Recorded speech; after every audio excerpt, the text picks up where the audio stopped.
Hello everyone, so welcome back to the channel Shiksha with Diksha.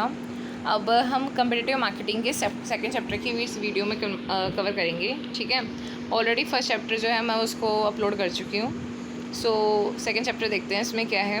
Competitive marketing strategies are the strategies which help the businesses to compete the market to grow and achieve the planned positions. देखो सीधी सी बात है, marketing होती क्या है, strategies हम बनाते क्यों हैं? इसलिए तो बनाते हैं कि हम जो कोई प्लान पोजीशंस या हमारे कुछ गोल्स होते हैं उसको अचीव करने के लिए।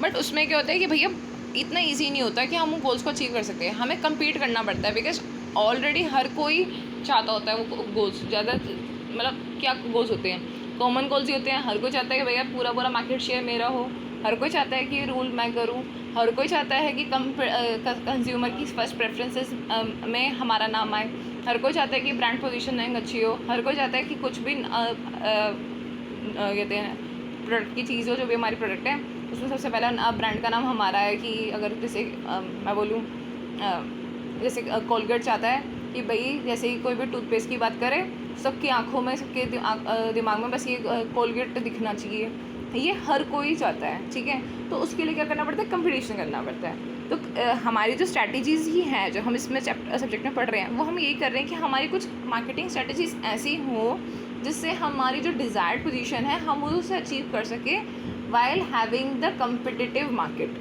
भले ही हमारे पास बहुत ज़्यादा कंपटीशन हो अवेलेबल में, बट हमारी स्ट्रैटेजीज़ ऐसे हों कि हम उनसे भाग करके जल्दी से उस बॉर्डर पे या हम उससे अपनी डिज़ायर्ड पोजीशन में पहुंच सकें। ठीक है, सो वही चीज़ मैंने आपको यहाँ पे बता भी दी और समझा भी दी। ठीक है, अब वो बोलते हैं कि there are 3 phases in the strategies. इस स्ट्रैटेजीज में 3 फेसेस होते हैं।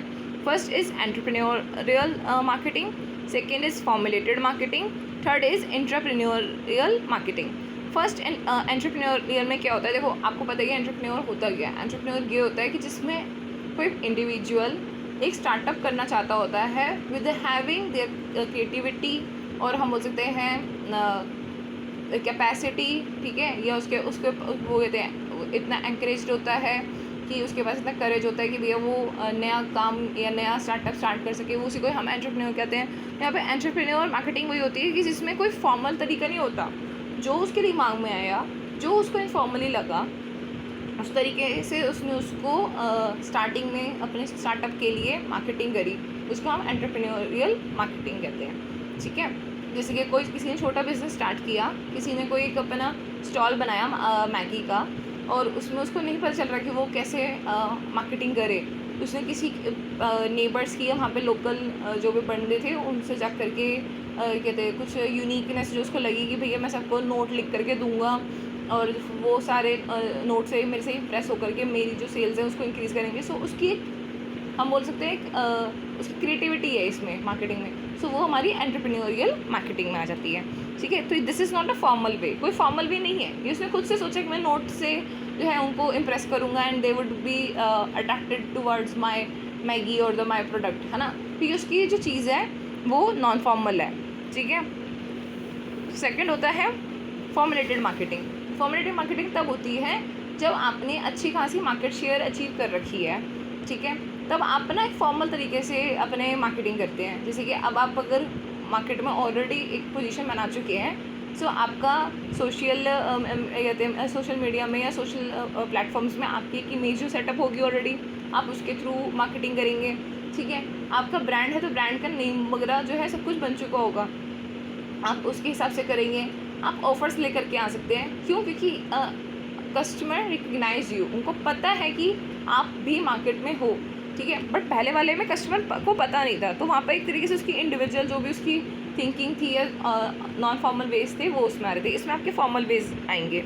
ठीक है, उसके बाद आता है एंटरप्रेन्योरियल मार्केटिंग। अब एंटरप्रेन्योर क्या होता है, उसमें आप एक तरीके से बहुत बड़े ना जाइंट बन चुके होते हो, पैनर बन चुके होते हो आप उस मार्केट के, कि भैया आपसे तो कोई टक्कर ले ही नहीं सकता, सोच भी नहीं सकता।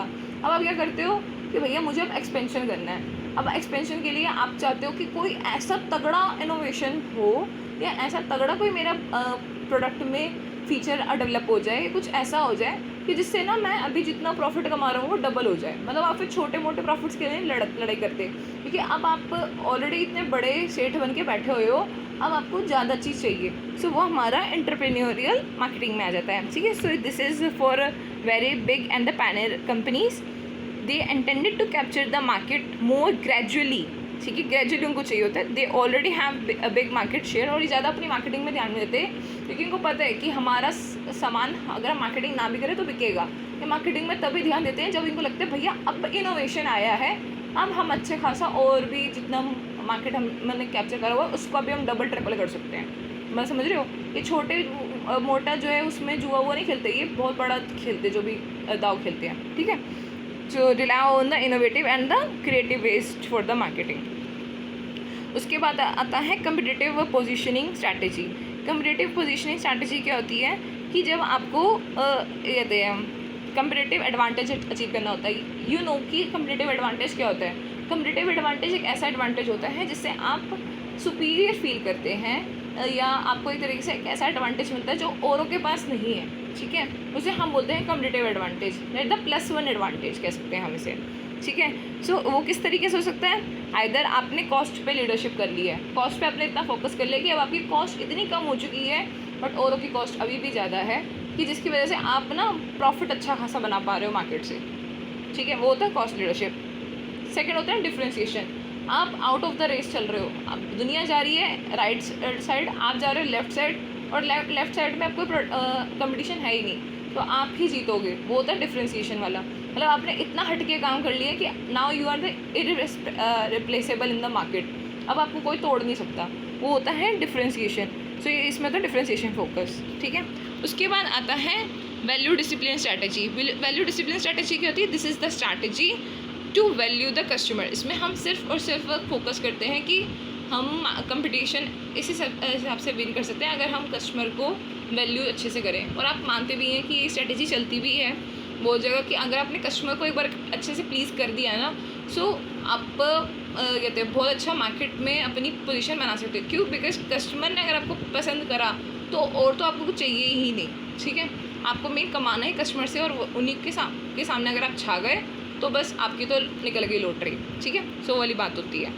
फिर इसमें 3 टाइप्स क्या क्या आ सकते हैं. Operational excellence, second customer intimacy, third product leadership.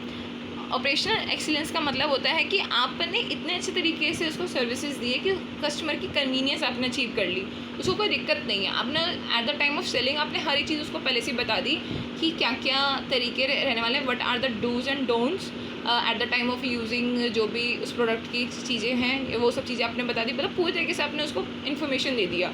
सो वो हमारी हो गई ऑपरेशनल एक्सीलेंस. सेकंड हो गया कस्टमर इंटीमेसी, कि मतलब आपने कोई उसको सर्विसेज दे दी, जो भी आपकी सर्विसेज थी वो आपने उसको अचीव करके दे दी.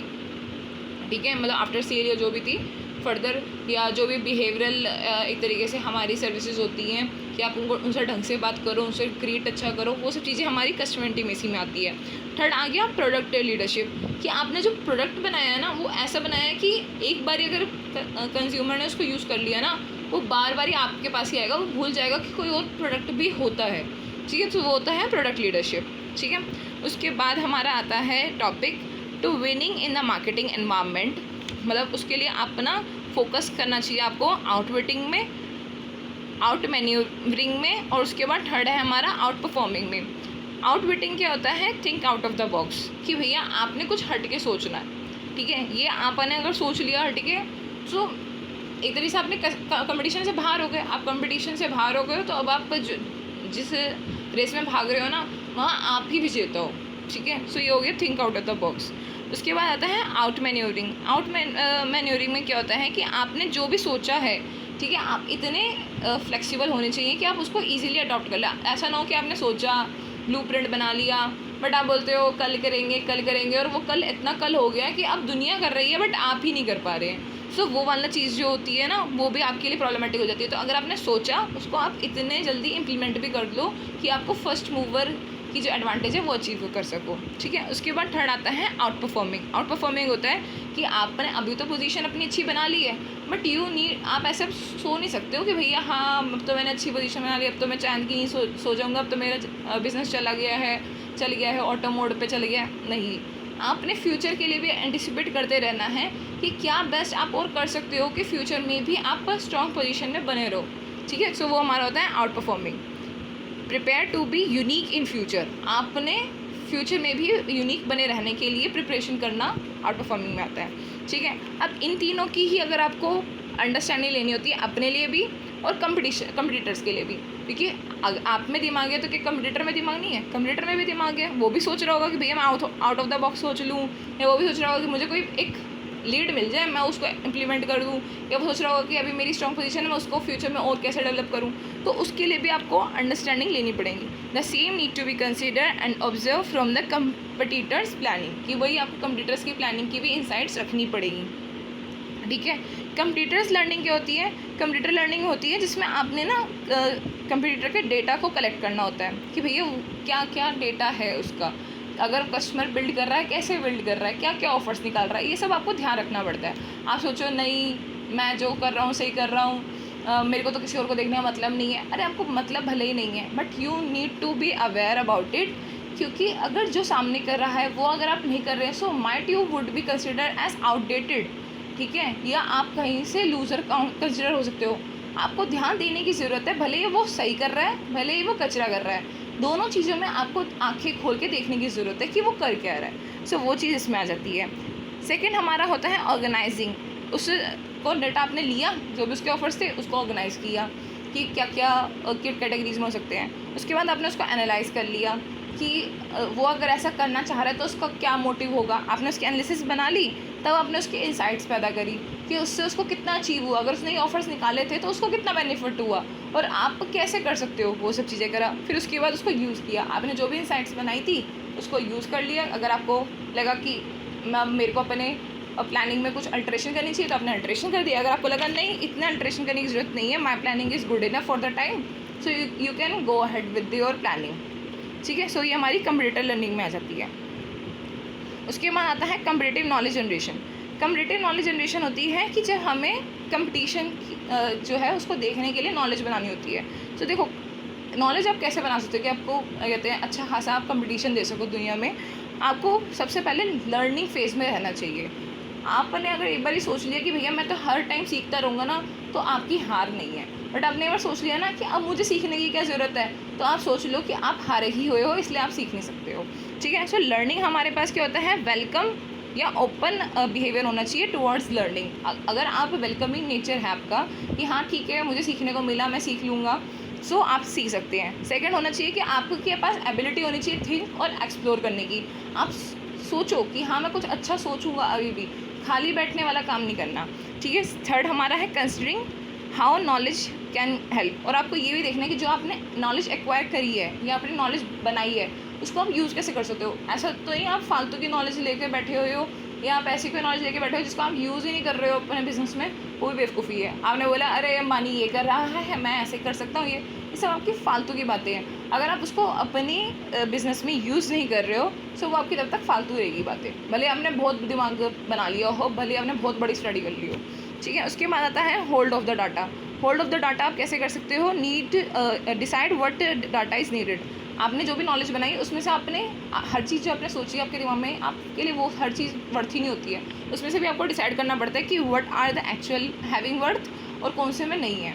तो उसको आप पहले कलेक्ट करोगे जो भी आपने करा है, ठीक है। उसके बाद उसके सोर्सेज देखोगे कि अब मेरे दिमाग में ये डिसीजन आए थे, और उसके बाद फर्दर नॉलेज एक्वायर के लिए मैं क्या क्या सोर्सेज लिस्ट से इसे कंफर्म कर सकता हूँ या और फर्दर समझ सकता हूँ। फिर हमारा थर्ड आता है गेदर द डेटा, कि भैया जो भी मेरी अंडरस्टैंडिंग हुई उसको फर्दर मैंने गेदर किया, इकट्ठा किया और उससे जो भी नॉलेज मेरे को बनानी थी वो मैंने बना ली। सो इसे कहते हैं होल्ड ऑफ द डेटा। इसी के साथ हमारा